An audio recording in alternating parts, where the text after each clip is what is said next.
Strawberry ಗಿಡಗಳಲ್ಲಿ ಹಣ್ಣು ಬಿಟ್ಟಿದ್ದನ್ನು ನೀವೆಲ್ಲ ಸ್ಟ್ರಾಬೆರಿ ವಿಡಿಯೋದಲ್ಲಿ ನೋಡಿರ್ತೀರ. ಏಪ್ರಿಲ್ವರೆಗೆ ಇದರಲ್ಲಿ ಹಣ್ಣು ಬರ್ತಾ ಇತ್ತು. ಹಣ್ಣಿನ ಸೀಸನ್ ಮುಗಿದು ಹೋದ್ಮೇಲೆ ಜೂನಿಂದ ಈ ಗಿಡಗಳಲ್ಲಿ ರನ್ನರ್ಸ್ ಬೆಳೆಯೋಕ್ಕೆ ಶುರುವಾಗುತ್ತೆ. ಸ್ಟ್ರಾಬೆರಿ ರನ್ನರ್ಸ್ ಅಂದರೆ ಈ ರೀತಿ ಇರುತ್ತೆ, ದಾರದ ರೀತಿ ಇರುತ್ತೆ. ಅದರ ತುದಿಯಲ್ಲಿ ಒಂದು ಗಿಡ ಇರುತ್ತೆ. ಇದನ್ನು ಪಪ್ಸ್ ಅಂತ ಕೂಡ ಹೇಳ್ತಾರೆ. ಮದರ್ ಪ್ಲಾಂಟಿಂದನೇ ಈ ರನ್ನರ್ಸ್ ಬೆಳೆಯೋದು. ಎಲೆಗಳು ಎಲ್ಲಿಂದ ಹೊರಡುತ್ತೆ ಅಲ್ಲಿಂದನೇ ಈ ರನ್ನರ್ಸ್ ಕೂಡ ಬೆಳೆಯೋದು. ಈ ರನ್ನರ್ಸ್ ಬೆಳೆಯೋದೇ ಮದರ್ ಪ್ಲಾಂಟಿಂದ ಎನರ್ಜಿನ ತಗೊಂಡು. ಇದರಲ್ಲಿ ರೂಟ್ಸ್ ಕೂಡ ಇದೆ ನೋಡಿ. ಇದನ್ನು ಕಟ್ ಮಾಡಿಬಿಟ್ಟು ನಾವು ಬೇರೆ ಕಡೆಗೆ ನೆಡಬೇಕು.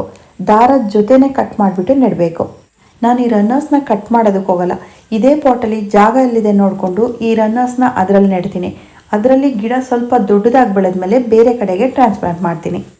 ಸ್ಟ್ರಾಬೆರಿ ಗಿಡಗಳನ್ನ ಸೀಡ್ಸಿಂದ ಬೆಳೆಯೋದಕ್ಕಿಂತ ಈ ರೀತಿ ರನ್ನರ್ಸಲ್ಲಿ ಬೆಳೆಯೋದು ತುಂಬ ಈಸಿ, ತುಂಬ ಬೇಗ ಕೂಡ ಬೆಳೆಯುತ್ತೆ.